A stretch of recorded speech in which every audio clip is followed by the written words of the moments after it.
kemudian khaliful Yahuda sulayaan ku anjeun Yahudi ulah diakuran Yahudi mah gitu eta engga ku ari ulah akur jeung Yahudi ulah akur jeung Yahudi naon bae ulah akur jeung Yahudi dina kumis dina janggot ulah akur jeung Yahudi dina pakaian ulah akur jeung Yahudi mentek ulama ngaharamkeun make dasi teh haram make dasi teh kunaon eta akur jeung Yahudi kecuali aya elat-elat tertentu anu meunang sote untuk menembus politik bagi nu main di politik bagi nu tuturuti dong mah sanajan di Pemda sanajan DPR haram bae besi teh nyaho make dasi teh haram elatna lan tasabuh jeung Yahudi man tasabbaha bil Yahudi fa huwa Yahudiyun jelema nu nyarupan ka Yahudi asup ka golongan Yahudi tatangga urang anu DPR teh anu kamari nu kuari maka dasi eta teh min jumlati Yahudi. Assalamualaikum. A'udzu billahi minasy syaithanir rajim. Bismillahirrahmanirrahim wa alaihi alafu dawabihi wasaqayuha lan iku wajib ngatasa sahibi dawab lan iku wajib ngatasa sahibi dawab utawi anjupu akan ing pirang-pirang sato hewan sahib sakuyuhalan ngumbianani ing dawab Winim tanah magalamun narima gajgah ya sahibi dawab ujbira maka den paksa ya sahibi dawab fil makuli ing dalam hewan kang den pangan ala ba'in aw ala fin azibhin ing atase ngadol atawa anjufu akan atawa nyumleh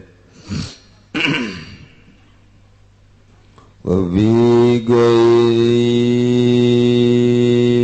fi ghairihi laning dalam lian magul ala bayin aw ala fin ingat ngadol atawa anjufu akan wala yahlibu madrahu waladahu wala yahlibu madra waladaha lan warana namraz ya sahib barang kang madaratkeun ya ma waladaha ing anake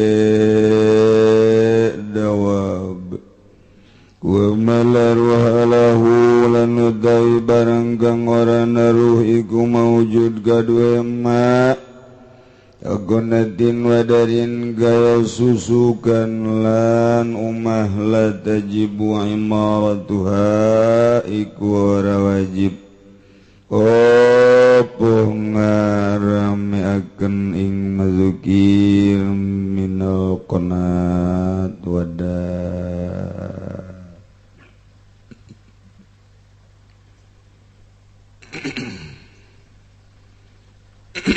sate ajan urang neraskeun pangaosan urang bacakeun heula Fatihah marga hiji kanggo almarhumah Hajah Ratminah binti Snan maut dinten Ahad 20. Kemudian Bapak Sidik Kampung Kenceh menuju Tedamang.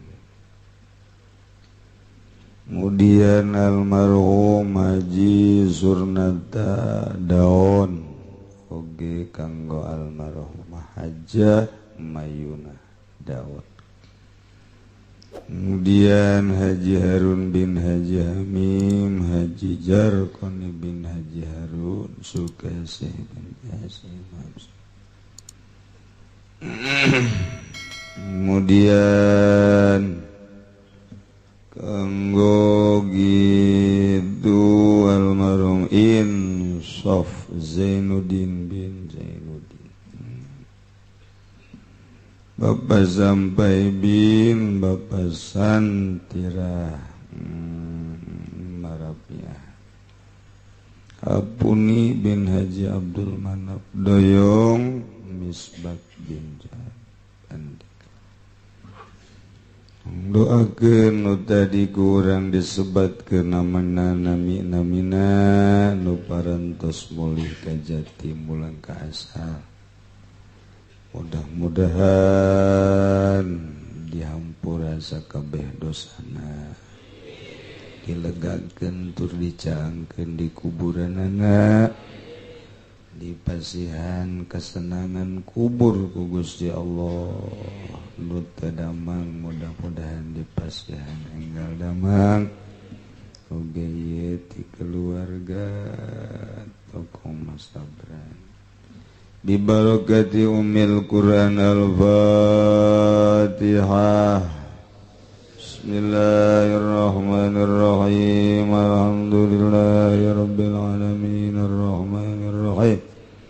Maliki yaumiddin. Iyyaka na'budu wa iyyaka nasta'in. Ihdinas siratal mustaqim. Shiratal ladzina an'amta 'alaihim ghairil maghdubi 'alaihim waladdallin. Yang mah pertanyaan, bagaimana hukumnya buat rumah di tanah orang? Sementara yang punya tanahnya tak jauh dan tanahnya ditanami padi, ditanami kebun, gimana hasilnya bila dijual dan dimakan? Hukumnya kalau dipakai ibadah bagaimana hasil panennya? Sebab itu tanpa ada izin dari yang punyanya. Itu tama hukumna gosob. Nyen imah di tanah batur, pepelakan di nu batur ngaranna gosob. Gosob eta maling.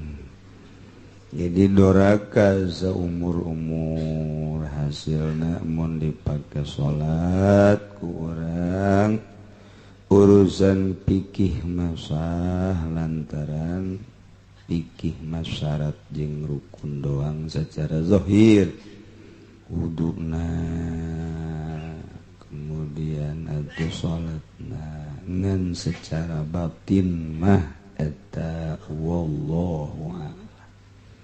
Lantaran beteungna eusina meunang maling, cicingna ge di tempat nang maling. Ya, ka sorga mah ka sorga ngan dikanarakakeun heula sakitu. Doraka maling. Nama saya Muhammad Sarko, Kediri, Jawa Timur. Mau bertanya, saya sering diomongin orang yang kurang baik dari diri saya di tempat kerja, juga keselamatan yang bukan dari saya, kesalahan yang bukan dari saya dilimpahkan ke saya. Pertanyaannya, apakah dengan baca sholawat bisa jadi obat sakit hati saya, Kiai? Oh, ieu mah disebutna katuduh maling cekolot baheula mah. Jadi teu salah tapi dianggap salah. maling dianggap maling baheulana kajen ku kumaha ge yo sok diuk di bedak lawang ieu budak atak teu beunang kolot baheula ulah sambarangan nyata ieu teu salah dituduh salah teu maling dituduh maling eta teh jadi hari dizolim soal babacaan babacaan anu mantak ngalengitkeun ka panyakit kos itu teh mah urusanana urusan hate kudu ditarima ku tauhid sakabeh perkara geh ja anu ngurusanana Allah hirup urang sehat urang gering urang nu ngurusanna Allah wallah geus dicatet di lauhil mahfuz lahir anjeun maraneh kabeh wahai manusia sehat maneh kawin maneh rezeki maneh geus dicatet ka paeh-paeh geus obat tina babacaan aya ge maca sholawat mah supaya hate leuleus geus leuleus hate engke bisa jadi nemah lobakeun maca sholawat sapoe sapeting 4444 mun teu bisa sapoe sapeting saminggu 4444 mun teu bisa mah 444 bae mun teu bisa mah 44 bae mun teu bisa mah 4 bae atuh ulah teu teuing bae okas urang maca Quran kuduna mah sapoe sapeting hatam mun teu sapoe sapeting saminggu sakali hatam mun teu saminggu sakali atuh wayahna bae sabulan sakali mah atuh henteu teuing mah kos urang we kabehan sataun aya nu henteu sataun sakali kadele beungeut harenteu kabeh ya mah kula kamari ka Jawa ziarah ka makom Kiai Arwani didinya aya tabel merek qalilun qurra khairun min katsirin farra mun cek bahasa urang mah maca Quran saeutik ge kajeun leuwih bagus daripada loba henteu urang mah pan hayang nama loba tapi henteu eta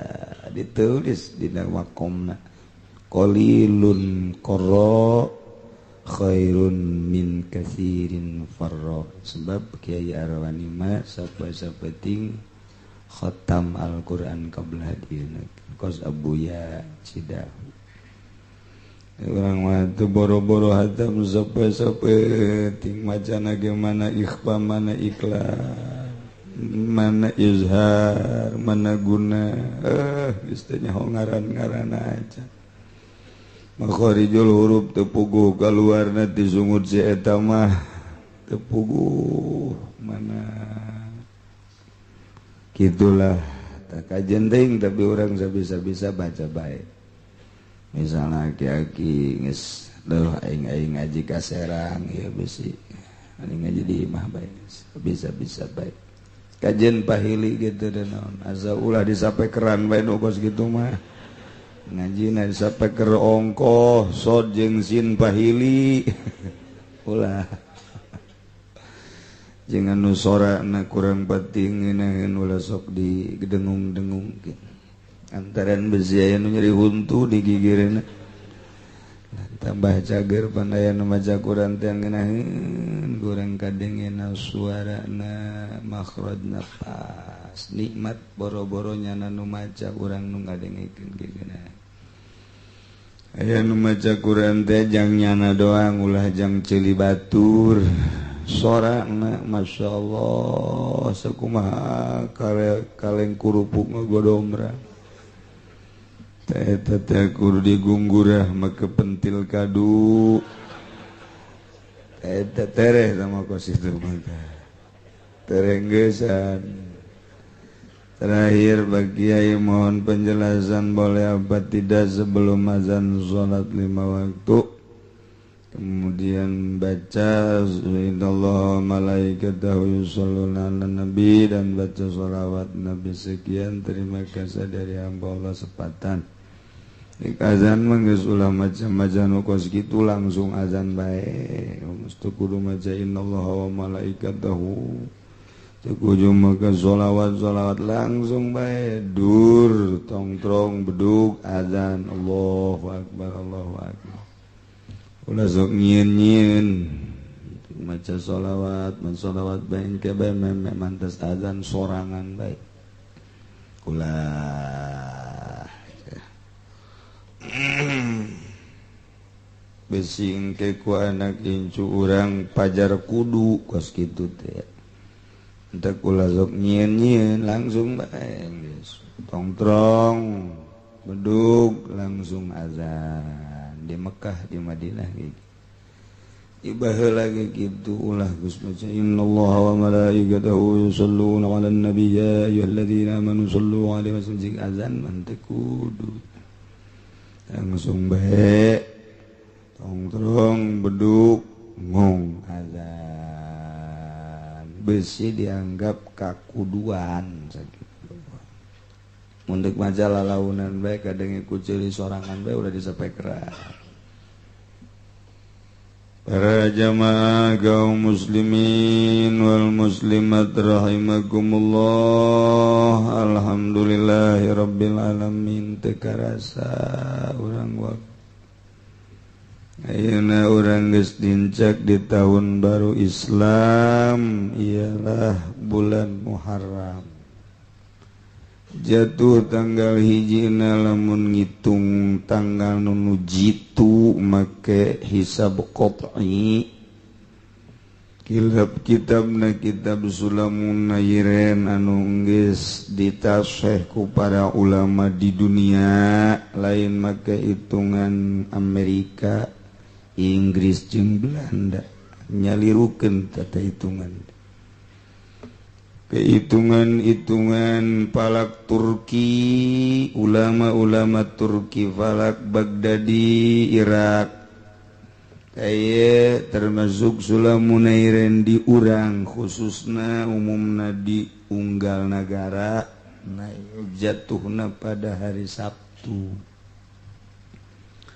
tanggal 1 Muharram jatuh pada hari Sabtu Sabtu Minggu Senin tanggal 10 bulan Muharram adalah hari Senin. Aya nu nanggalkeun Minggu. Wallahu alam hisabna nu jelas kula ngitung mun make hisab Islam perjalanan bulan tetap Sabtu.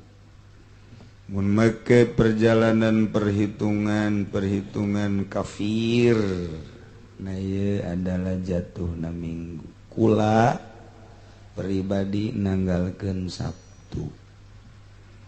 Jadi di poe tanggal 1 Muharram eueuh raramean dina Islam. Khaliful Yahuda cek Kangjeng Nabi, sulayaan ku anjeun kebiasaan orang Yahudi. Yahudi harita buukna kitu dikakatuhukeun ka dieu. Kangjeng Nabi kakenca. Begitu neuleuh Kangjeng Nabi ganteng jasa dikakencakeun, Yahudi nurutan dikakencakeun. Kangjeng Nabi dibelah. Gitu neuleuh Kangjeng Nabi ganteng atuh deuk dikamamanakeun ge nu ganteng mah ganteng bae. Dikakatuh kakencakeun ge atuh ai beungeutna beungeut encek mah encek bae. Tah Kangjeng Nabi ditaluturkeun dibelah ku Yahudi neuleuh Kangjeng ganteng, Kangjeng dikatukangkeun. Ditaluturkeun ku Yahudi teh, ditaluturkeun ku Yahudi, Kangjeng dibotakan. otak aing jak Kangjeng Nabi. Naros sahabat kok tuan beda-beda sih tantuan teh. Oh cek Kangjeng Nabi khaliful Yahuda kudu beda aranjeun kabeh jeung Yahudi ulah alakur teu beres Yahudi mah ulah diakur tuh gitu Kangjeng gitu kene orang-orang Yahudi mah tersepen miara kumis tersepen miara janggot Yahudi paling benci karena janggot Kangjeng Nabi dipiara janggotna piara terus sahabat naros kunaon make janggot dipiara ya Rasulullah khaliful Yahuda sulayaan ku anjeun Yahudi Yahudi mah datang ke akhir zaman moal resepet miara janggot mendak sunnah bagi umat muslimin ulah muslimat masing ada muslimin doang bicara mah pugu aja kalepasan ngomong nyana disunahkan bagi muslimin muslimat untuk memelihara janggot cak muslimat kumaha ieu kiai kapohoan ngomong eta malum lah kiai bayaran janggot duh cenah kiai ayo lain teh hayang nyara janggot jeung lain teh nyaho nyai janggotna aya 3,5 lain janggot akar huntu akaran keluar masalah sakitu diberena ku Allah 3, 4, 5, 11 tetep bae kajian saeutik asal panjang sugan bisa pakai namun orang dahar nyelap teh pakai eta tah gitu ya tah eta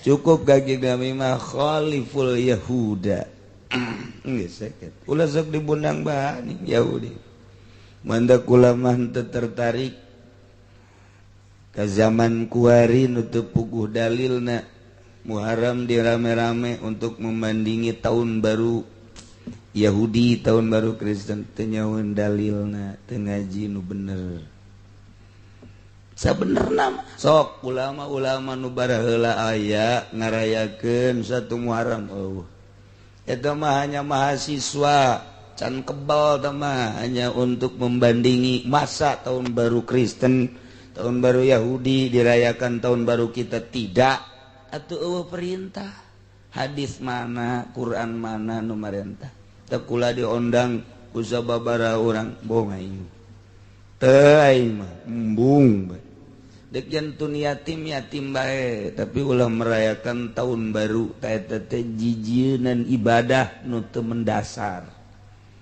mahasiswa teh mah hanya kapanasan khaliful Yahuda kajeun nyana urang-urang teu kudu urang mah ramean teh lain tanggal 1 hari raya Idul Fitri ramekeun ku silaturahim hari raya Idul Adha ramekeun ku masjid tah nu ngomong hewan henteu mencit nya tah aya aturan-aturanna masyaallah ulah sok kapanasan akibatna urang ngabandingi terus sistem pendidikan ge dibandingi ngabandingi urang terus ngalelep ka handap nyana nu utar atuh Wari pendidikan di Indonesia nu ngendalikeun adalah Kristen Yahudi. Sabaraha poin ieu pendidikan Islam nu diterapkeun di SD, di SMP, di SMA. Eueuh saeutik-eutik acan. Teu bisa dibandingi urang nyeun pendidikan khusus Islam. Ulah berbau-bau Kristen. Dititahna kumaha? Majelis taklim, madrasah sok. Gerak teman-teman pendidikan pondok pesantren moal eleh kajen kuku mage asal percaya diri timimiti amil apa aya di sekolah amil moal aya tanya keluaran YIN atau UIN ku ari mah tanya dokter Andasna sini loh Pak Guru sini ada apa amil ada berapa amil ada berapa paling gajaknya di kampung saya ada 1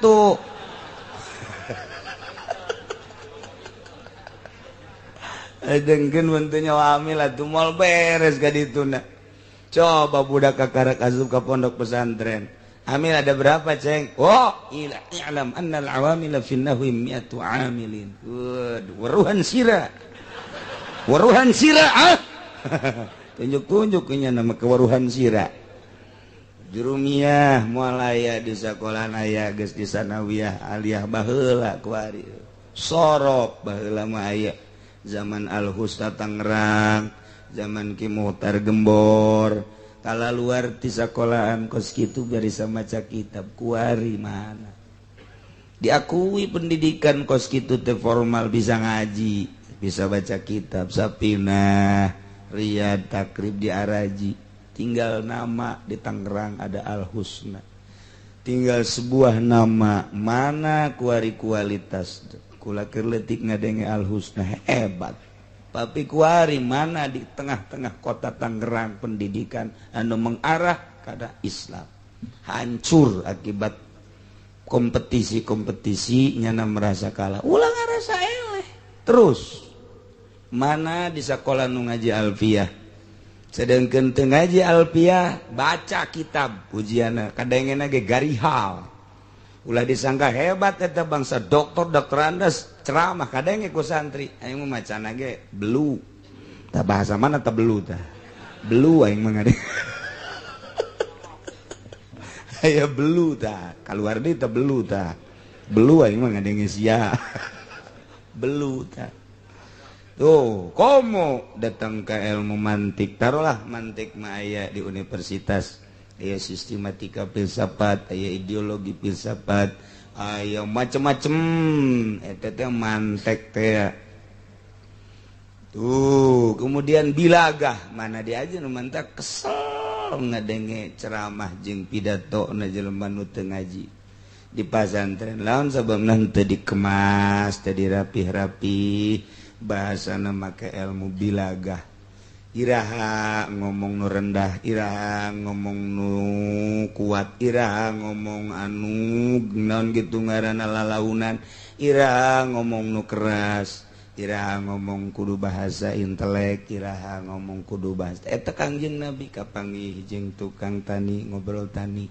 kapanggih jeung tukang perang ngobrol perang kapanggih jeung tukang urusan mager ngobrol mager oh kapanggih jeung nu ngawinkeun korma cak Kangjeng Nabi atuh teu kudu dikawinkeun geumeureunana buahan ieu ih cek tukang korma sakumaha adat buah korma tangkal korma mun teu dikawinkeun teu buahan cak Kangjeng Nabi antum a'lamu bi umuri dunyakun urusan dunia maneh atuh nu nyarah mangga teruskeun atuh cak Kangjeng Nabi tata selalu pas bilagah diatur supaya sesuai jeung muqtada halna ieu mah di lembur ngomong waduh situasi dan kondisinya lain bagaimana ya mereka itu kok begitu beliau memang begitu cek nini si aing diajak ngomong kos gitu kumaha ya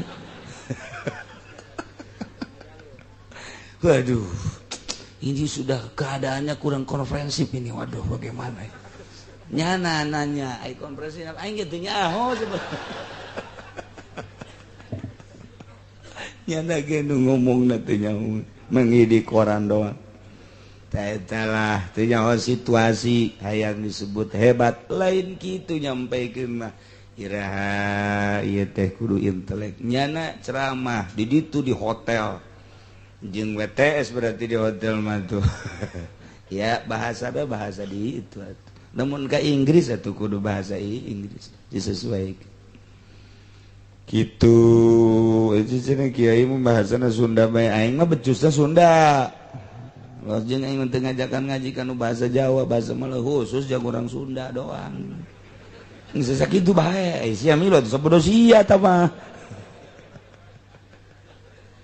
aing sakitu diondang bae embung-embung ge teu bisa tajang alasan aya teu bisa bahasana geus kunaon ada kumbung-bungna aing ceramah ngahareupan bangsa bintang embung naon atuh moal bisa diceramahan ya emang nyana bae nyana mah lain endek maksud ngadengikeun urang titah milu ka nyana modal Kiai Golkar ajur nanti kos gitu bisaeun dinasehatan ku kiai atuh moal bupati mah aya ge kiai supaya miluh ke urusan kabupatihan ada yang ku ceuli sia goblok sia pos kitu tah mantak atuh deuk naon dinasehatan ai ka dieu mah berarti deuk ngaji carekan sia ku aing ngaji aing ka ditu teh hayang aing sabira dibere duit 3 juta 5 juta atau Scoopy paling ya aja tuh ngadengeun nasehatan naonan ye kiai dengekeun pamarentah mah lain deuk ngadengekeun kiai supaya milu ka pamarentah ngubrus ya kajeun hukum aing ngomong rahasia ya aing ngomong rahasia ulah dibejakeun ka nu seje geus pokona masa siang aja bejakeun deui ge kitu rahasia terbuka ngaranna sekali deui lain nyana ngadengekeun nasehat tapi kiai supaya ngadukung ka urusan-urusan nyana berarti kiai deuk diajak ngubrus aju daek ngubrus ta kiai kemana yang ngaji kuari berarti poe minggu mun tanggal 1 Sabtu tanggal 1 Sabtu berarti Sabtu Minggu Senin tak isuk tanggal 10 Muharram isuk tanggal 10 Muharram besi di lembur lah cenah urang mah deuk minggu bae sabodo ieu mah keur nyaritakeun kula begitu dihitung melalui falak diakurkeun jeung ahli-ahli falak nu seje nu jitu tapi Sabtu besi deuk minggu sabodo masing-masing geus ulah ngomongkeun goreng nu minggu-minggu hitung nu bener make hitungan naon selama make hitungan nang ulama pasti Sabtu wajen teuing di Pandeglang di Serang Jawa Timur Jawa Tengah pasti Sabtu mun make ngitungna make kitab ulama kecuali make kitab bule los nah ieu teu ganggu ka sia bae ka ditu tanggung jawab ge di akhirat sia make kitab bule rumus nakos kitu gitu jadi mah lain hasil hitungan hasil ru'yat eta almanak nang ru'yat iraha ru'yatna almanak geus ngabereleng nah itulah di tanggal 10 Muharram teh lain letik-letik sejarah 10 Muharram eta sejarahna masyaallah hiji ketika Kangjeng Nabi ti Mekah ka Madinah begitu datang ke Madinah orang-orang Yahudi puasa Yahudi di Madinah puasa cak Kangjeng Nabi akhirnya eta Yahudi paruasa puasa naon bebeja cek Yahudi kami manu mantak puasa mengenang masa kejayaan Nabi kami Musa panjang Taurat Nabi kami Nabi Musa baheula disalametkeun ku Gusti Allah tina kejaran Fir'aun nah iyalah pada tanggal 10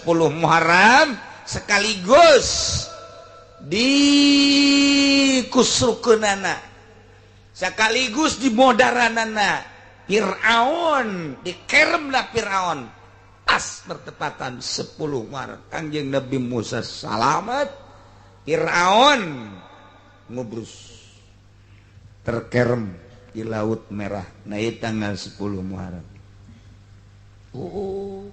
atuh cak Kangjeng Nabi ana aula minhu wa minkum kaula leuwih utama tibatan minkum tibatan maraneh kabeh bihi wayana puasana nyaritakeun tentang sejarah Kangjeng Nabi Musa kaula mah tuh leuwih utama tibatan maraneh Yahudi nu mantak Kangjeng Nabi tanggal 10 Muharram puasa can diinstruksikeun puasa Ramadan terus puasa bulan Asyura terus bae Kangjeng Nabi 10 Asyura hampir asana ieu dipardukeun ieu puasa tanggal 10 Muharram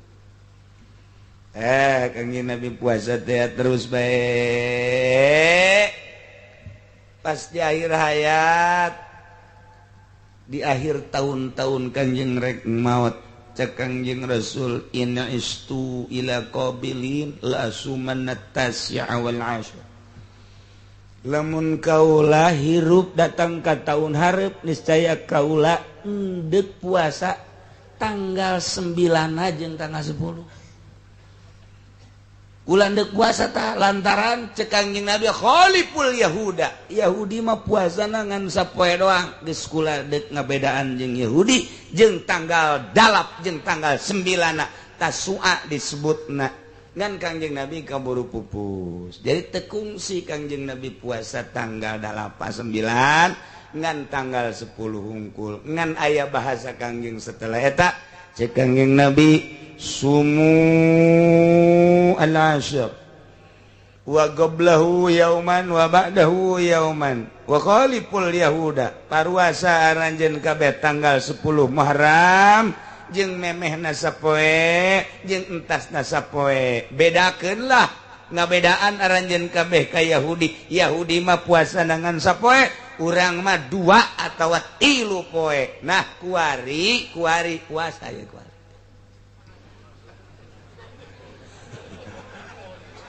tuh uduk geus beak uduk geus aya nu mesen sate deui terus cenah kiai kunaon teu instruksi nyoba aing ternyata teu dielingan we poho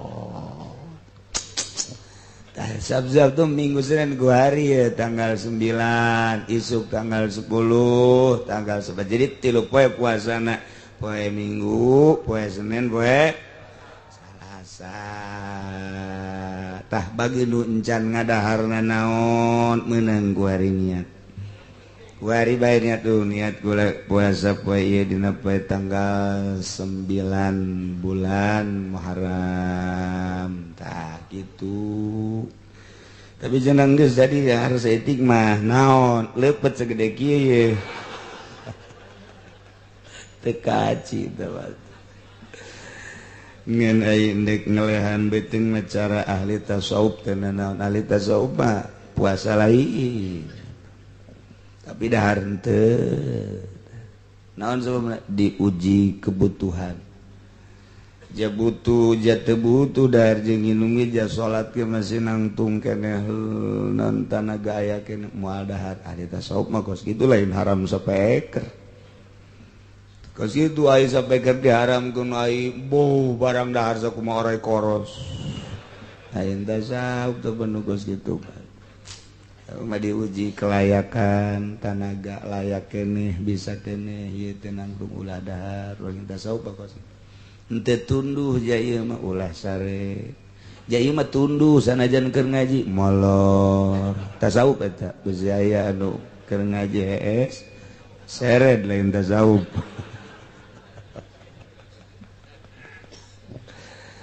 Adak ahli tasawuf mah sarena ge atuh tara di kasur cenah mah keur diuk di mana hayangna teh di masjid hayang sare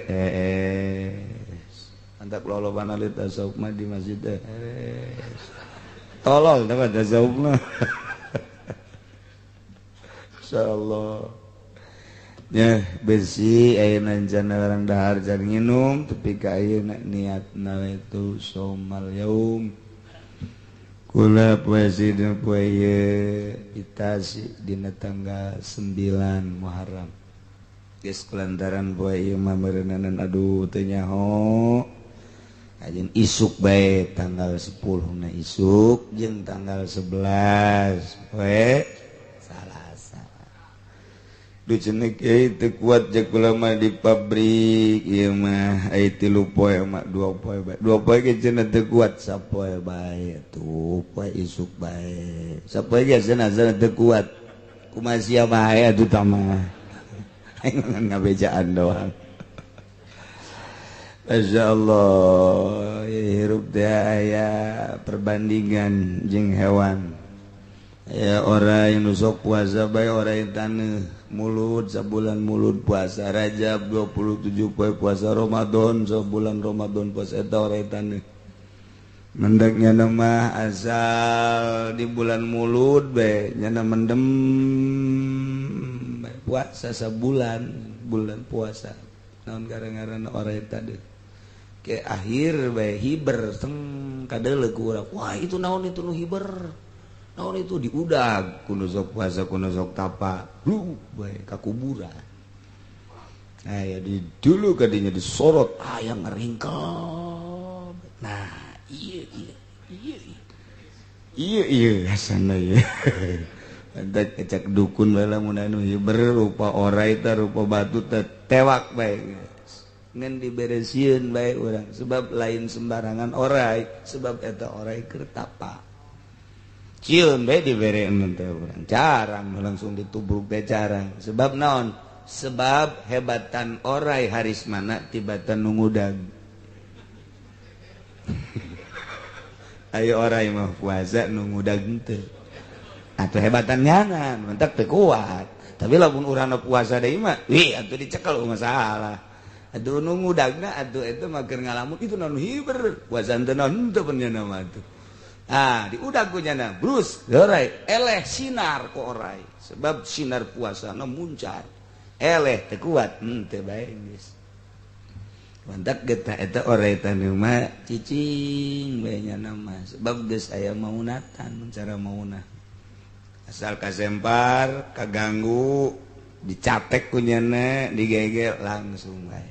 Peurahna luar biasa sebab puasa bae. Tapi orai koros mah orai koros. Beutungna dayut orai koros mah. Aya kicak-kicak dia caplok kunyana, aya anak bangkong dicaplok. Malah nu gede mah orai koros mana bangkong ge dicaplok keneh bae. Aya parai dicaplok, endet dicaplok, buah bus ge dicaplok keneh bae.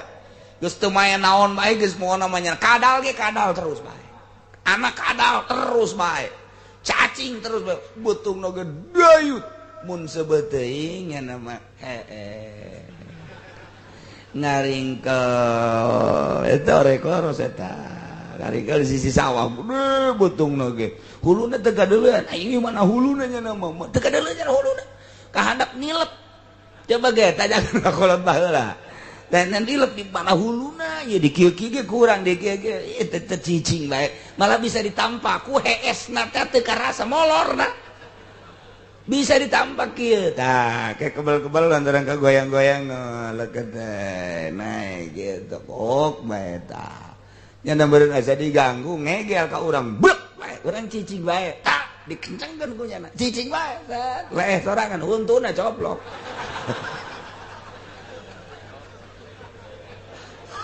koros tah eta teh jelema ge kos kitu horengan huntuan huntuan jelema tilok puasa mah. Nah ieu kukula deuk diajak nyebrang jang ka akhirat ieu mah lain jang dunia. Jang ka akhirat ieu tanggal 9 na ieu daswa isuk tanggal 10 jeung deui tanggal 11 na. Sumu. Ya al-asyir jeung Kangjeng Nabi qablahu yauman wa ba'dahu yauman. Tanggal 10 bulan Asyura mah sejarahna. Tanggal 10 Muharram disebut Asyura Pohara. Hiji ngadamelna Gusti Allah ka Kangjeng Nabi Adam sangat bersejarah tanggal 10 Muharram. 2 setelah dijieun diantep diasupkeun ka sorga tanggal 10. Ilu diturunkeun ka dunia ge tanggal 10. Ieu Kangjeng Nabi Adam. Iba lahu diterima tobatna Kangjeng Nabi Adam tanggal 10 bulan Muharram. Masyaallah. Hiji.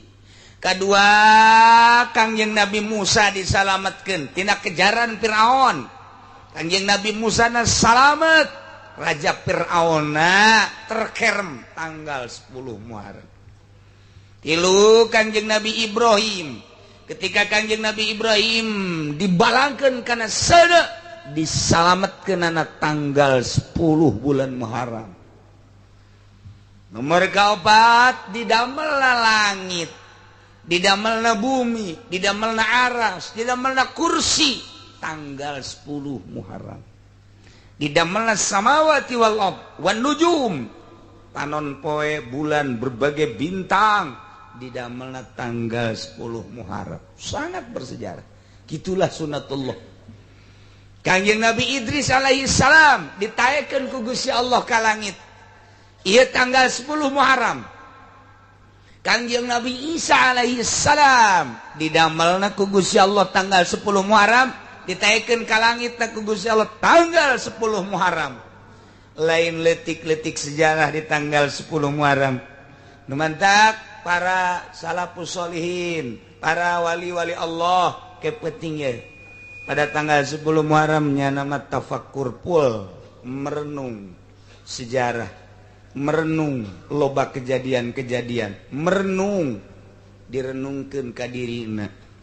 Termasuk Kangjeng Nabi Nuh alaihi salam. Kangjeng Nabi Nuh disalametkeun turun ti kapalna tanggal 10 bulan Muharram. Begitu tanggal 10 tarurun jeung kaumna lalapar kabeh cek Kangjeng Nabi Nuh lantaran urang lapar coba aya naon coba kumpul-kumpulkeun aya naon bea setik aya kacang kedelai setik aya gandum setik kacang tanah setik aya gitu naon ngaranna bubuk roti setik hijikeun cek Kangjeng Nabi Nuh asakeun diasakeun begitu deuk diuyahan uyah eueuh bawang eueuh segala eueuh ngan saeta-etana doang dibagikeun disebut bubur Asyura bubur tiis. Nak baheula mah tanggal 10 Muharram ngabubur tilok diuyahan. Cek ulah mah kuari mah uyahan bae tetep. Uyahan bae tetep. Ngan eta kolot baheula ngadidik anak teh nyahoan. Masyaallah jadi terkenang kan begitu anak ngadahar pan tiis Asyuranya. Jadi nyaho. Kuari mah lantaran tilok ngabubur-bubur acan boro-boro anakna kolotna ge pan kuari teu tasu pan kuari. Geus teu nyahoeun tah. Tanggal 10 isuk puasa sorena ngabubur tiis ngan teu instruksi tama sakadar sejarah doang geus mendek nyieun bubur dua rupa kuari mah hiji bubur tiis ulah loba-loba teh mah sejarah doang nomor kadua mah bubur kacang ijo bae make roti disusuan basa etik anjeun eta mah geus anakna nanya mah aya dua mah ieu mah sejarah aya iya majang siat gitu jadi dua aja parah eta kolot baheula ngadidik ka urang masyaallah terkenang kuari lalepasan di bidah sih pas gitu teh ya tapi bidahna termasuk bidah hasanah naon ngadidik ka anak nyaho pan urang oh nya tuh kitu keneh termasuk Kangjeng Nabi Yunus alaihissalam. Kangjeng Nabi Yunus teh dinaon kitu ngaranna Kangjeng Nabi Yunus dilepehkeun ku lauk na eta tanggal 10 Muharram. Jadi lain letik-letik poe, lain letik-letik sejarah nu mantak kukula dicaritakeun kitu Kangjeng Nabi pohara jasa teu pernah tinggalin tanggal 10 Muharram puasa. Urang sebagai penganut Kangjeng Nabi urang Kangjeng Nabi Muhammad sallallahu alaihi wasallam nurutan Kangjeng puasa tanggal 10 Muharram ndek nuturkeun ucapan Kangjeng in istu ila qabilin la sumanna attasi tanggal 9 ndek ieu mah nurut ka ucapan Kangjeng cak Kangjeng Nabi sumu goblahu yauman wa ba'dahu yauman memehna sapoe entasna sapoe dek dituturkeun kemudian khaliful yahuda sulayaan ku anjeun Yahudi ulah diakuran Yahudi mah gitu datang ka kuari ulah akur jeung Yahudi ulah akur jeung Yahudi naon bae ulah akur jeung Yahudi dina kumis dina janggot ulah akur jeung Yahudi dina pakaian ulah akur jeung Yahudi mantak ulama ngaharamkeun make dasi teh haram make dasi teh kunaon eta akur jeung Yahudi kecuali aya elat-elat tertentu anu meunang sote untuk menembus politik bagi nu main di politik bagi nu tuturuti dong sanajan di Pemda sanajan DPR haram bae besi teu nyaho make dasi teh haram elatna lawan tasabbuh jeung Yahudi man tasabbaha bil Yahudi fahuwa Yahudiyun jelema nu nyarupan ka Yahudi asup ka golongan Yahudi tatangga urang anu DPR teh anu kamari nu kuari make dasi eta teh min jumlati Yahudi teh kos kitu Yahudi ulah gitu je pakaian mantak Yahudi mah tilok make samping mantak kula mah make samping bae kama mana ge cuman coba Yahudi mah tilok aya make samping paling rek HS doang teu make samping makanya ke celana panjang gawe itu sarua jeung Yahudi tak aya nu ngaharamkeun ngan ulama tasawuf nu ngaharamkeun teh balik deui ka fikih mah teu haram selama tujuanana nutupan aurat geus atuh masih aya nu kiai make celana atuh teu salah eta teh kiai fuqaha ngaranna lamun anu nasab bambungan tasabuh jeung Yahudi man tasabaha biqaumin fahuwa minhum dalil eta teu kuat mun dipake di fikih tapi dalil eta mun dipake di ahli tasawuf termasuk dalil nu kuat mantek ge dek lumpat ka mana geus puguh dalilna asal jelas bae ieu dalil fikih ieu dalil tasawuf ulah dihiji-hijikeun dalil tasawuf jeung dalil fikih dihijikeun aya ge make nah kudu akur nya mikih nya tasawuf sebab man tafaqaha walam yatasawwab nah wa man tasawwafa walam yatafaqah nah jadi aya dalilna mah hiji bae nah ieu masuk aya jelema nu ngadalil jang tasawuf pakai dalil fikih jang fikih pakai dalil tasawuf garetek aing mau ka situ mungkin teu puguh kacau tuh kitu nya tah jadi kula masa kadang ngelingan bahwa poe ieu tanggal 9 nu encan ngadaharna naon niatan puasa nu enggeus ngadahar ge menghormati kana ucapan Kangjeng keun bae aing geus kadahar uduk 2 piring hadeuna ge teh 2 piring jeung kitu jadi ka ditu teu peuti lapar ya aing ye moal aing moal dahar poe ieu ke dahar-dahar tas zuhur teu beres tah masalah hiji teh terakhir dina pembahasan hadonah teh mengenai hewan urusan budak geus beres dibahas ku urang urusan nu edan geus beres dibahas urusan rokik jeung amat eueuh di negara urang mah tapi pembahasanna geus beres kuari mah deuk nyaritakeun pengurusan hewan urang boga munding boga sapi boga domba boga persi boga bebek boga soang boga hayam boga manuk purukutut nah termasuk boga lauk eta ngaranna hewan sedangkan urang teh disuprih ku sara hakikatna Gusti Allah majazina Kangjeng Nabi urang teh kudu sianah liruh kudu ngaraksa kana ruh hormati ruh sing hade lantaran ruh ieu adalah titipan Gusti Allah nu ditempelkeun tadi ka manusia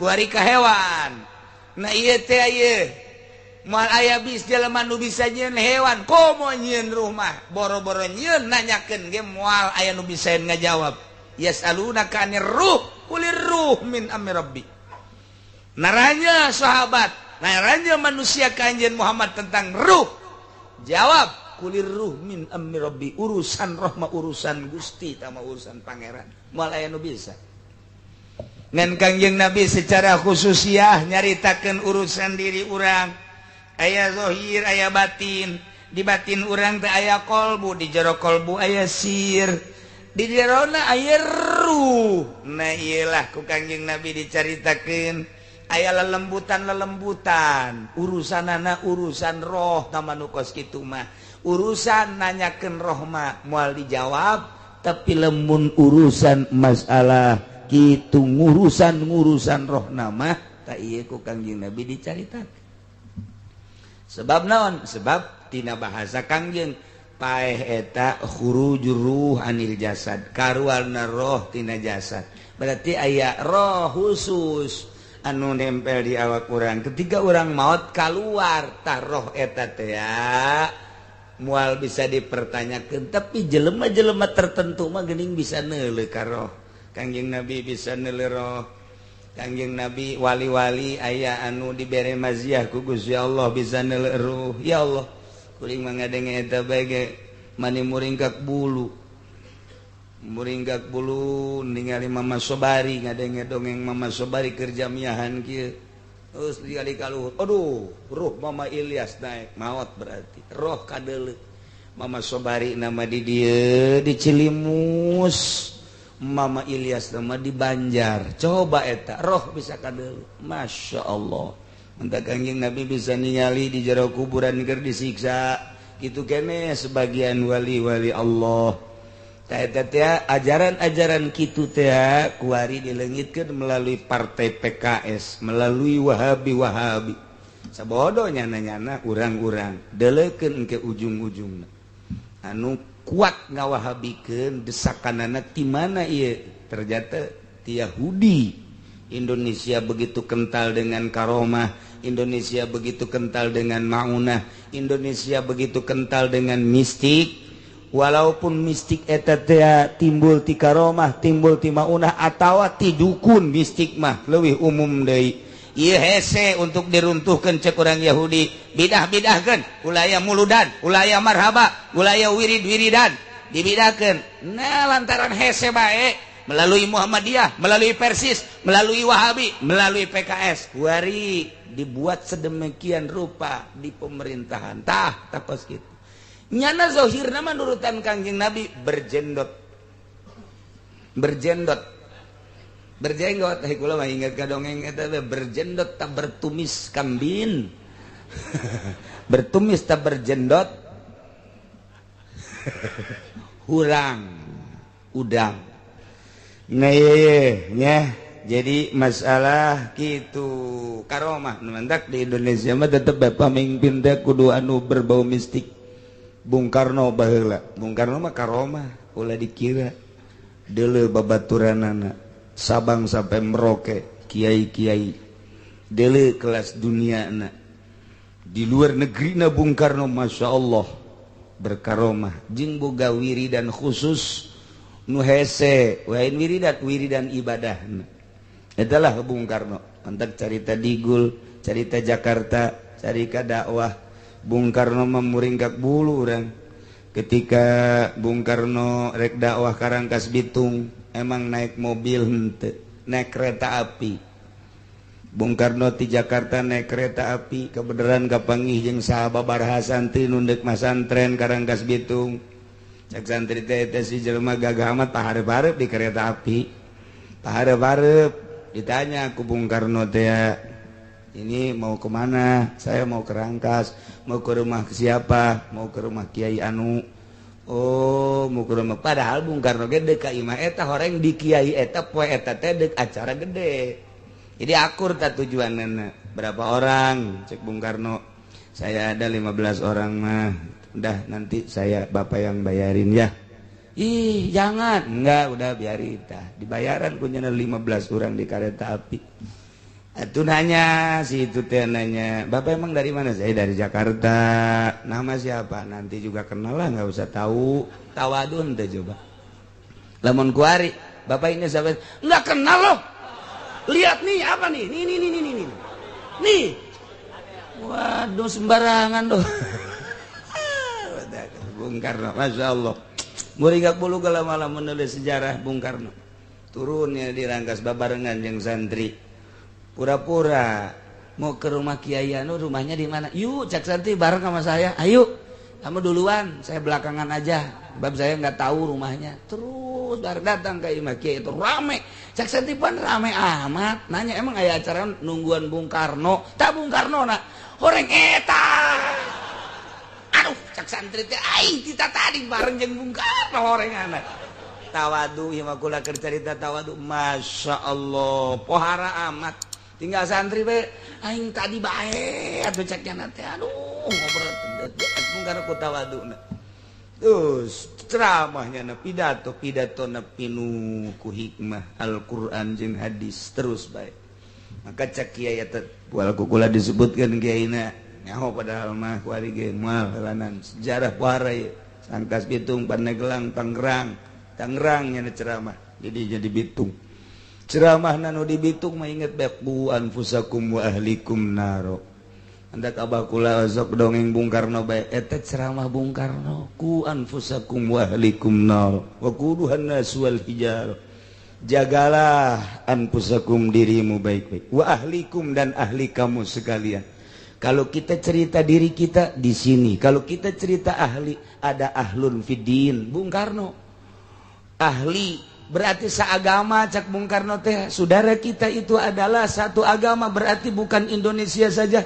Bukan di Indonesia, yang di Singapura ahli kita, yang di Malaysia ahli kita, yang di Amerika, yang di Saudi Arabia, sedunia. Ku anfusakum wa ahlikum nar. Kita harus peduli menjaga ahli-ahli kita, baik di dalam negeri Indonesia maupun di luar negeri. Sebab yang namanya satu agama itu adalah ahli. Tah cerita Bung Karno kadenya sia. Nah ieu tah keur dirangkas Bitung santri tinggal kurucut cai mata beres ceramah Bung Karno balik dek di alam terken ente cekna kareta bae tah jam sabaraha ka Jakarta aya kuari gubernur naik kareta Allah ulah memeringkak bulu nuan tak dikenang Bung Karno mah lain baik ku bangsa Indonesia dunia mengenang Bung Karno Masya Allah neye ku anfusakum wa ahlikum naro dirangkas ayat ceramah cerita kenegaraan namun dirangkas bang sebab ndek itu menentukan 4-5 penaikan bendera walaupun masih ditahan ku Belanda tidak diperbolehkan tapi Bung Karno geus ceramah tanggal 17 bendera Sangsaka merah putih harus naik apapun yang terjadi ceramah dirangkas Bitung seperti itu tidak peduli negara manapun yang akan melarang penaikan bendera tanggal sekian tetap harus kita taikan, harus kita kibarkan di mana saja dan siapapun Indonesia harus mengibarkan bendera pada tanggal 17 Agustus 45. Eta ceramah dirangkas. Tuh bareng sia jeung Soekarno jeung aing. Bupati Gejan bukunya hawan sejarah kos kitu. Buukuna ge geus teu meunang di kamana-mana sejarah. Geus inting-intingan bukunya. Sejarah Bung Karno.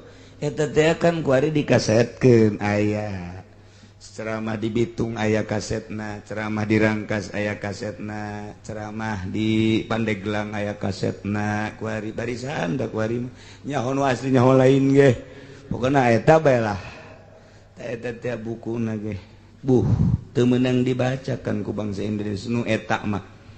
Nu eta mah nu asli nu kuari anu eta mah nu di segala KPKI-an segala nu eta cerita PKI na lain dek MKI ke anta kajuna mah Indonesia kiai loba masuk PKI mah nya moal nya teu Ki Hairun salah satuna jelema nu dituduh PKI lantaran Bapak Ki Ahmad lantaran babarega jeung Bung Karno seserian Ki Ahmad.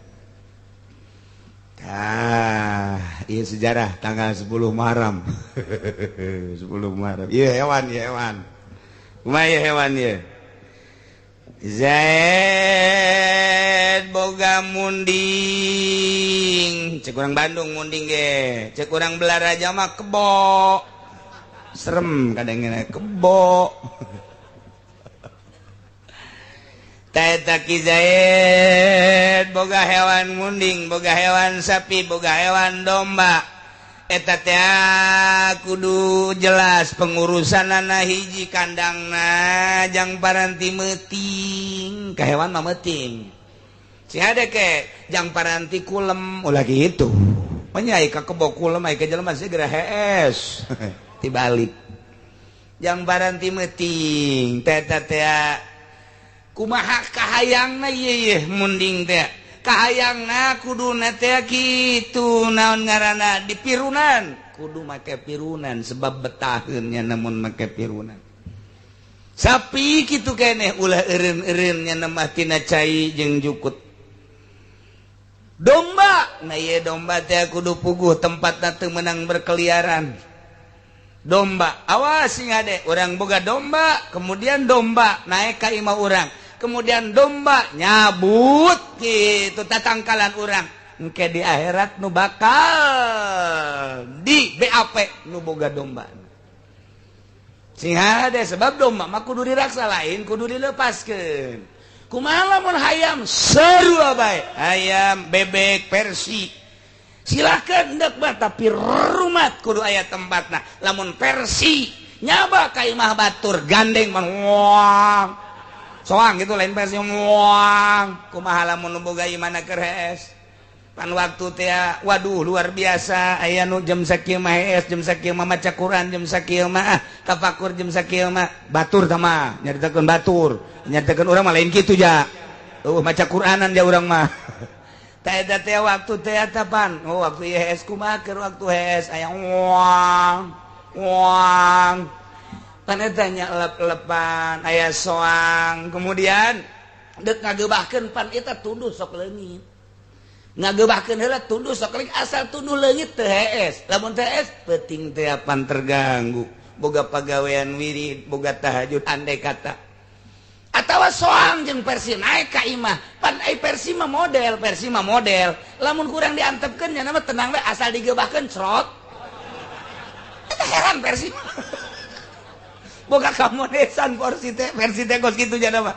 eta Persi mah mun kurang lalaunan dah moal tapi lamun digareuwakeun coba buktikeun ku ari bisa dibuktikan Persi deuleu tah asal digeubahkeun crot ngising nah iya ngisingan imah batur lahan batur eta ngaganggu di akhirat bakal ditegor Masya Allah geus cukup ulama ngabahas tentang hewan tahelanan nu pertama wa alaihi ala pudawabihi wajib kanu boga munding wajib kanu boga sapi kanu boga domba kanu boga kuda ala pudawabihi wasakyuha maraban hewana jeung minumanana ngombong disebutna kudu dikombongan teh sesuai jeung kebutuhan manehanana munding ieu mah gede kebutuhanna sabaraha tolombong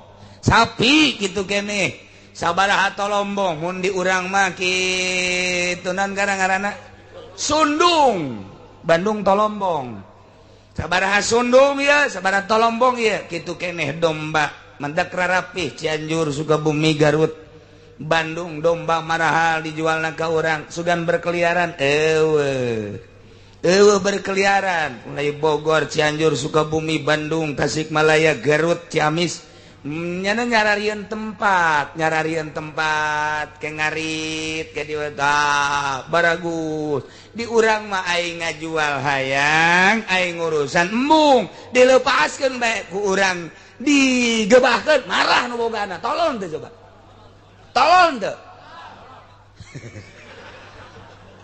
dilepaskeun Masya Allah atuh batur teu gaok pepelakan batur teu gaop pepelakan nah etalah mendak digondrong mah satuju tak kula mah digondrong di Kebon Jeruk baheula di Ciledug lantaran rame-rame nya nama melak naon gara-garana bunga kembang mun aya embe kadinya embe saha bae pencit bae kakarak ini kambing siapa kambing saya bawa mak lu udah dipotong sama gua beres gondrong eta kos gitu. Iya, tuh marah tuh kenapa ini kan tanaman bagaimana sih? Ceknya kan itu mah harus dipagar. Udah gua pagar, kambing lu kesini. Ntar mah kalau lu marah, lu nya gua potong lu. Babarengan orang gondrong mah kan. Nu miara geser wajeng di Cianjur, gitu bae tah. Masya Allah. Datang ka kuari, berkeliaran gondrong, Kebon Jeruk, tuh Ciledug, bukan kembang Malaya. Nu aya mah masih kene budaya jahiliyah mah iya pasar kemis Cilongok henteu Cilongok ketinggalan pasar kemis Kendal ka ditu terus budaya jahiliyah na masih kene ka baheula-baheulaan sepatan mah komo bapa moyangna teh mah ka ditu ya Allah ya Rabbi mentak imah teh imah bararsi di urang mah tatanggalan lain embung melaknya nage asal melak heula-heula jeung embe ge ngobrol tuh dahareun urang tuh keur dipelak embe ngobrol nu melakna ka jero bah kompetisinya paheula-heula gelut embe jeung embe saya teh hese jasa wajib dijaga sing ade kitabna aya besi pajarkeun eueuh kitabna teh walaihi ala pudawa bihi wasagyuha wajib eta hewan teh kudu dibere dahar dibere nginum disebut dikombong. Kemudian termasuk hewan-hewan anu laletik mun urang boga piaraan hayam wajib diparaban mun aya nu paeh kurang parab bakal ditanya engke ku Gusti Allah. Jangka neraka mah cukup teu kaparaban hayam bae. Boga lauk urang paraban lauk ge sarua bae kebutuhan manehanana sakumaha. Kitu keneh boga manuk mantak ahli tasawuf mah tilok boga manuk. Lantaran manuk eta di kurungan ku Sayyidina Ali dibeli budak. Ieu manuk sabaraha duit cek Sayyidina Ali sekian. Beli. Begitu dibeli dihiberkeun. Bantuan dihiberkeun cek Sayyidina Ali nyana leuwih senangeun hirup babarengan jeung baturna daripada di kurungan. Tuh eta cek Sayyidina Ali, lu sering Sayyidina Ali memulian manuk dihiber-hiberkeun. Andai kata endek masalah pikih caritana lain tasawuf lantaran aya jelema nu kadadengekeun suarana ka purukutut teh aduh mun geus ngadenge purukutut hutang ke leungit mantak tilok mah hutang ngadengekeun suara purukutut bae ieu sabaraha purukutut nu ieu mah 1 juta nu ieu 2 juta nu ieu 3 juta nu ieu mah purukutut pancawarna ieu mah 30 juta. Eta barura eta can dikurkeun lamun geus dikurkeun bisa 100 juta 150 juta purukutut sagede kieu 150 juta masyaallah di dahar ge ku sorangan teh seubeuh berarti naon eta anu dibutuhkeunana suara purukutut masyaallah luar biasa mantak aya jelema keur mandian purukutut kieu we teh isuk-isuk teh geus teneng efek leupas 30 juta nisain purukutut teh aduh 30 juta cakere 30 juta pamajikanna naon 30 juta iber geus galamun ngarokot 30 juta 30 juta tungtungna mah lain bunga edan sok aya mah jelema teh eta teh haeg we cek pikih mah asal diurus kebutuhan purukutut teh naon kebutuhan manuk beo teh naon kebutuhan manuk cicit teh naon kebutuhan manuk dan lain-lain sebagainya eta teh naon parabna ulah kieu purukutut engke dibere Caw Ambon cek purukutut waduh aing teu beuki atuh ieu mah bahakan Gusti ya jelang-jelang aduh teuing kadaharan aing cek purukutut kudu akur tanya heula tot Aisyah kadaharan sia naon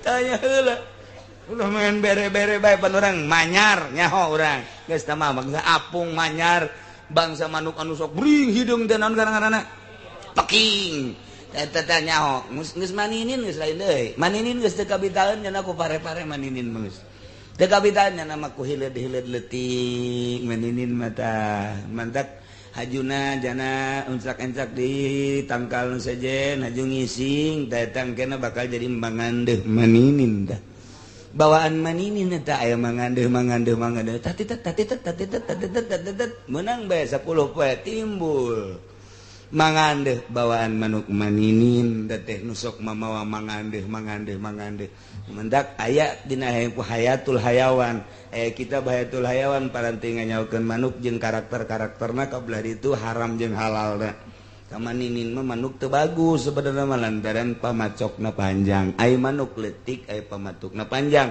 nu mantak nyana mah kabeukina ge teu bagus hileud na engke di mana-mana nyana enclak bakal nangising di dinya engke bakal jadi mangandeuh teh pan teu bagus maninin eta manuk teu bagus kuari mah dibeli ku batur sabaraha duit ieu maninin 500.000 heran aing mah maninin 500.000 naon nu diarahna isi maninin tah eta kos kitu lah manuk baik-baik secara tasawuf mah teu bagus, secara fikih mah baik. Aya jelema nu terhibur ku suara manuk sebab kelengkapan alam teh Gusti Allah teh nyin untuk kelengkapan alam ialah manuk. Aya jelema keur pusing-pusing ngadenge baceona manuk, waduh serba bisa ya manuk cek jana teh. Cek pamajikan kakak teu bisa, aduh teu.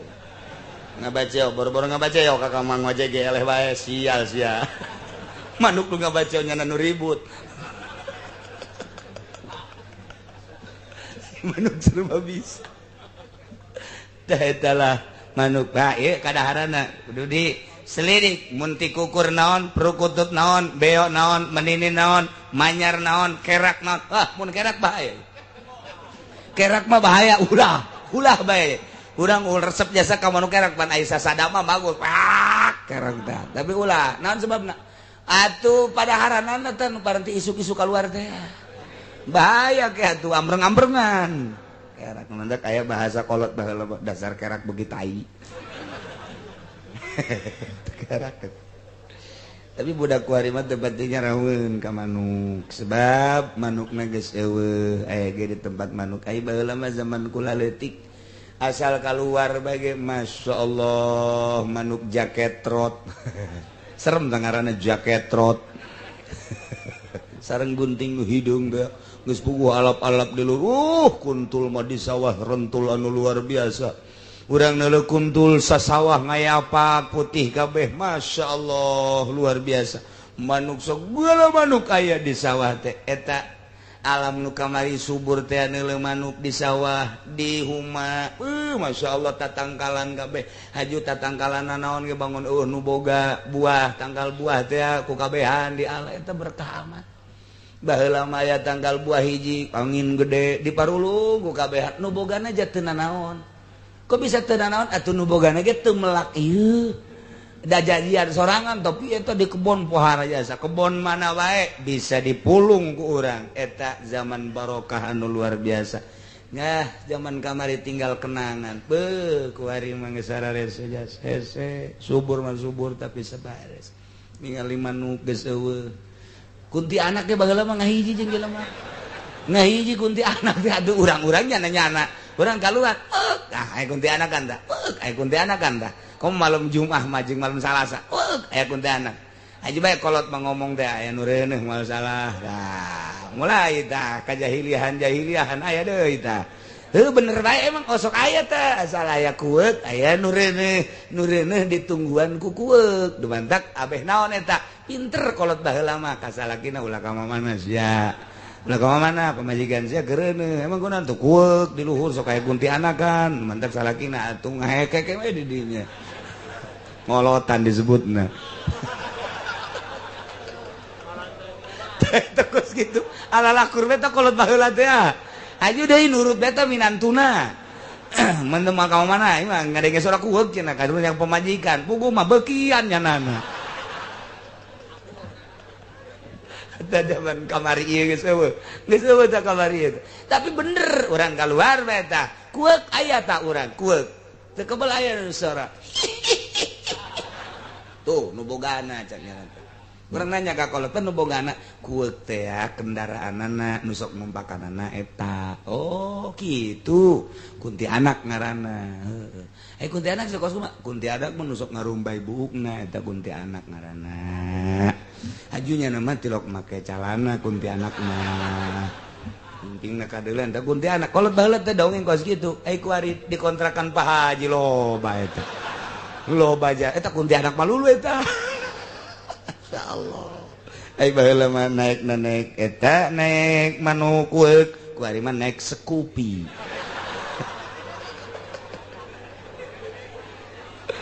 ya Allah ya perbedaan alam ya perbedaan zaman sikene subur jasa Masya Allah orang menyaritakeun babanjiran bageret berada setengah babanjiran simut Masya Allah geus teu kawadahan urang dieu kabeh ka sawah ngalan simut nu botol teh anu ditiir teh simut lagi geus macem-macem aya nu teu meunangan bae deui sarua pangitik tinggal pangitik tapi teu meunangan bae bebeja ka bapana batur meunang sabotol 2 botol nu satiran kula manteu menang mana pangitingna ieu coba ka dia ku abah dihitung heula mais manggang ngorogo poos mais manggang ngorogo poos atuh sia mah poos tungtungna poos moal menang sia nah ku abah dihitung dari mais manggang ngorogo tah ngorogo bae tah atau mais ge tungtungna mais manggang ngorogo mais mangga ngarogo maisnya mais tek ditungtung tak di mais teh potong tak geus mais bener bae begitu ka sawah deui masyaallah meuli nya lauk mais pohara jasa cikene alam-alam nu kos karari itu teh urang lamun aya kokorolokan we kokorolokan didelekeun we urang aya anak lele pasti aya indungna aya anak lele segede kieu segede curug indungna kajen kumaha ge aya indungna tangan geus ulah di tangan cakolot pasang bubu wae ge pasang bubu geus terapkeun ka dinya kotrek lah malah loncor mah eta cai ka sisina ge artina henteu rapi tapi eta pinu nang saha eta nang Allah melalui malaikat kadinya karunya teh budak bubu pinuan padahal tuh moncor ka dieu ge bisa tah ka sisi bubu tapi masyaallah dibawa luar biasa. Tah eta zaman geus eueuh kos kitu teh zaman subur luar biasa di mana zaman subur mah aneh kumaha anehna ujim-ujan ngecrek urang teu ka mana-mana di imah deuk ka mana tuh jahese hese tapi dahareun ku Allah dikiriman boro-boro di sawah disolokan leutik ieu di luhur kenteng bae aya lele aya gabus model di luhur kenteng urang keur kieu we tiris isuk-isuk aya cai dia hujan ngecerek ih di kenteng aya lauk gabus gede cokot nang saha ngiriman sakallah sia dagang teu bisa tani atuh hujan dahar mapan sia kudu tak ku aing dikiriman gabus ka kenteng tah goreng ku sia asal urang boga kayakinan ka Allah dahareun datang ka urang ieu mah kuari kayakinanna geus eueuh kayakinanna kieu lamun teu digawe hese sia dahar atuh hese bae bohongan kayakinanna kana digawe mun teu sakola sia teu boga ijazah moal bisa digawe atuh kayakinanna ka dieu kadinya mendak anak inda zoni abdi bi kuring mah kumaha sangkaan hamba kula kuari sangkaanna geus eueuh kayakinan baheula mah yakin dah cokolat baheula deuk ka mana mah teu kudu dahar asal ngadahar ieu naon tah ngadahar dangdeut congona doang amis ge deuk ka mana kuat ge sia ngadahar 7 bae pokona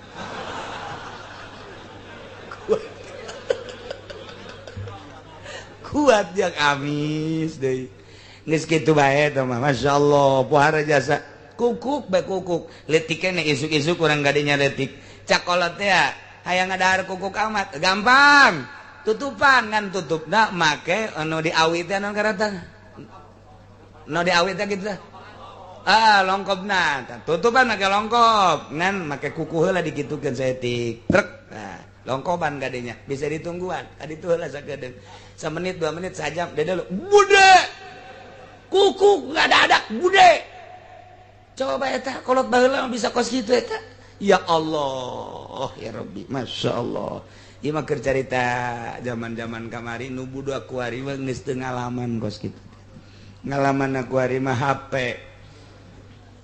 digerogeun ke ku bapana hei teuing hei ka dieu berarti itu si kurang teu gadege tah naon kagok mah nang sameulikeun eta HP-na nang mana aing teu ceurik pan ai dibere digerokeun teu nembalan ieu zaman kos kitu ku ari zaman HP nu meuli kana mana lantaran nyanana ceurik ai teu dibalikeun ceurik ai dibalikeun atuh eta kos kitu digerokeun teh kita ka warung teh balanja embung mah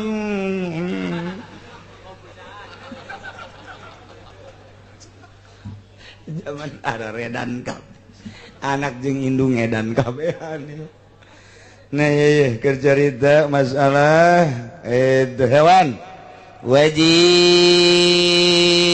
dibere parab di paraban eta hewan di inuman mun embungeun nu bogana Zaid boga munding kemudian teh daek maraban munding sedengkeun eta munding geus sasada bae Oh, sapi sama tuh. Asal kita sasada berarti lapar moh. Dua rupa sasadana.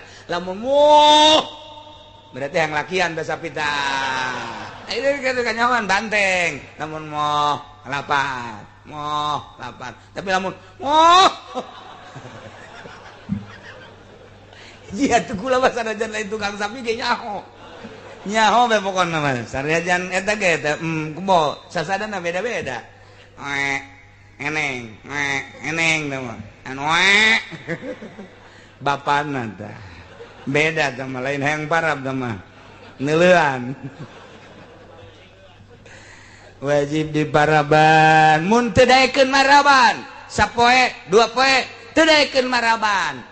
Keluarga geus ripuh sedangkeun eueuh anu ngarit lapor ka hakim. Tah hakim teh urusanna ka kebo-kebo. Ji. Urang lamun di negara Islam rapih ya sebenarnya mah. Lapor, kamari mah lapor urusan tolak. Iya kan, urusan nikah, kamari mah urusan kebo. Pagi. Siapa ini? Saya ngaranna nu boga kebo nu bagus sayanya. Pan ai Dedi mah teu bagus boga kebo. Peri, Dedi, Jore nya boga kebo. Saya ieu mah Mang Salawi, tah pas. Salawi. Atuh ieu Salawi ieu. Tah ieu pas. Sakula anak Salawi cek nya teh. Ampura beusi aya Mang Salawi di dieu. Pasti ayah hiji mah. Aduh, saya sangaran. Kula Kasim. Tuh, kuduna mah Qasim lantaran anak Salawi jadi Kasim. Kasim sia enak lapor. Kunaon? Abah kula Salawi, henteu daekeun maraban kebo geus 2 poe kebo wewean bae. Je, ka RT-an saja, RT 404 kula. Oke. Kelurahan sa. Lah, kelurahan mah geus eta bae pokona mah. Geus datang tim ti kehakiman datang kadinya. Mana Pak Salawi? Saya Pak. Ini kambing kerbau siapa? Ya saya Pak. Berapa kerbaunya? 6,5 Pak. 6,5. 6 meneng 1. Oh iya. Ini ada laporan tadi pagi anak bapak. Bapak punya anak namanya Kasim. Iya. Laporan apa itu anak saya? Laporan nih tanda tangannya, surat laporannya jelas bahwa dia anak Pak Salawi. Pak Salawi sekarang padahal sehat, tidak mau lagi ngempanin kerbau. Betul? Betul. Nah, ini keharusannya menurut agama yang telah dijelaskan dalam Undang-Undang 5 pasal 5 di Indonesia. Ayat tahu undang-undang. Nah ini painim tanah ujbiro fil makul ala bayin awalapin awdibin. Ketentuannya dalam pasal 5 Undang-Undang 5 di negara Indonesia, kalau ada seseorang yang punya kerbau kemudian tidak mau ngempanin, nah ini adalah keharusannya 3. 1, harus dijual bayin. Kedua, kalau tidak mau dijual harus diempanin. Kalau nggak mau jual, nggak mau ngempanin, potong bagi saya. Kok begitu Pak Hakim? Iya ini kitabnya tuh. Fil makul ala bayin aw anapil aw dibin. Kelihatan nggak? Udah nggak kelihatan, saya udah tua Pak. Ya ini undang-undang pasal 5 ya. Jadi harus itu, nggak mau tidak boleh tidak, harus dijual. Jual nggak mau Pak, saya mah nggak mau jual kebo. Kenapa emang? Rasanya kasihan dapat saya ngempanin kok dijual. Aduh mau diapain itu malu? Empanin itu, nggak empanin juga nggak mau, anak saya nggak mau biar pada mati aja. Goblok lu. Udah dipotong aja. Mun teu daekeun bae, dijual tetep teu daekeun, maraban embung, pilih di antara 2 hakim, antara dijual jeung dipencit. Tunggu 1 hari kemudian, 2 hari kemudian, 3 hari kemudian. Hari pertama harus ada tim dari kehakiman untuk ngempanin. Hari kedua ternyata dia masih belum terenyuh juga hatinya. Waduh, terenyuh. Masih belum mau dia ngempanin. Hari ketiga bawa oleh hakim ke pasar, jual, duitnya kasihkan. Rapih di negara orang. kunaon sebabna syianatan lirruh, sebab ini hewan tidak boleh diabaikan, tidak boleh dibiarkan. Itu keneh manu purukutut geus sadat anak geus bebeja pa eta geus soraan purukutut pa kurang parab pa lah hayang aing moal ngaraban emang kunang itu puyang aing be aku purukutut bae atuh ai be aku purukutut mah bikeun atuh jual moal kena sapaeh-paehna bae itu beres udbiro lapor ke hakim pagi siapa kamu saya Teddy pantas buka purukutut mengaran Teddy.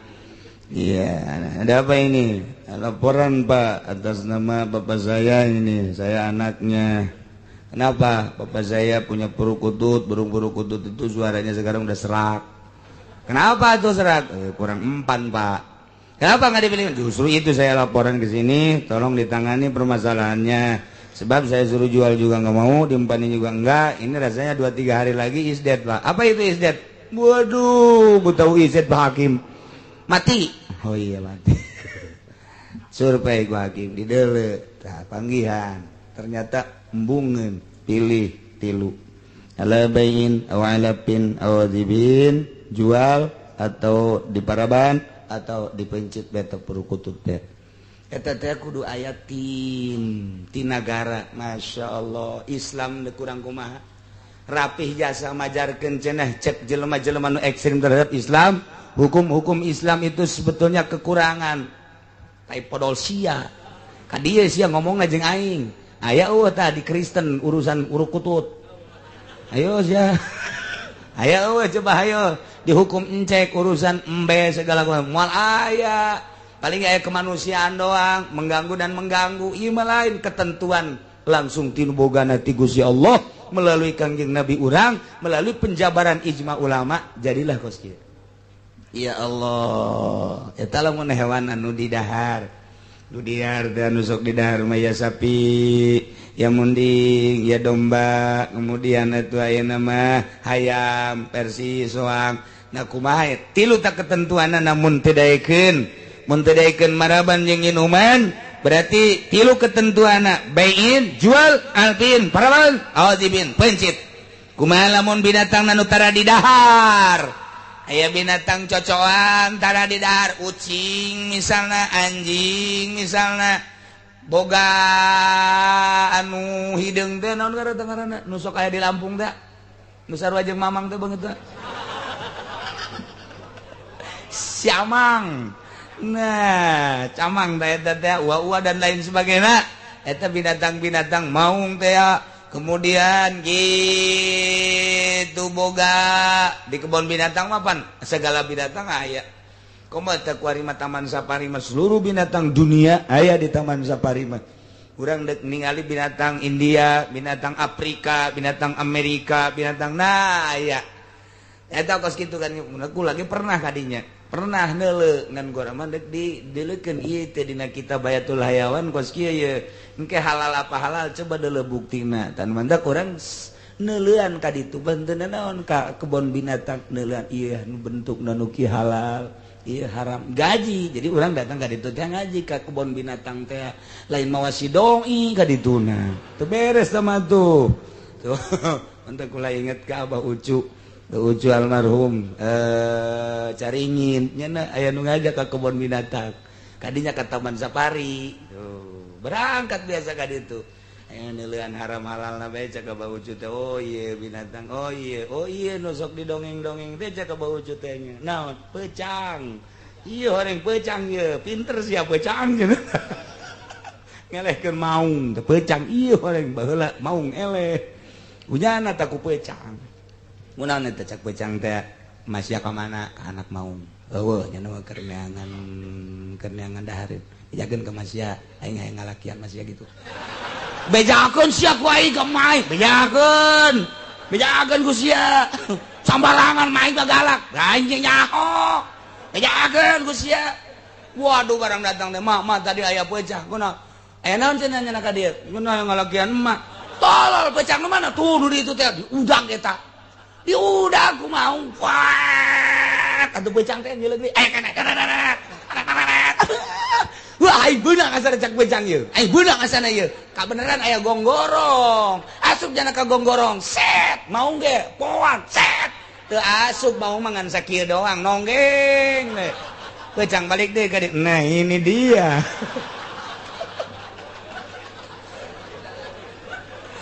Aduh guys, ayah be. Ya tinggal orang dongeng binatang nun teu di dahar kumaha coba. Wallahu a'lam. Terima kasih sudah menonton. Jangan lupa subscribe.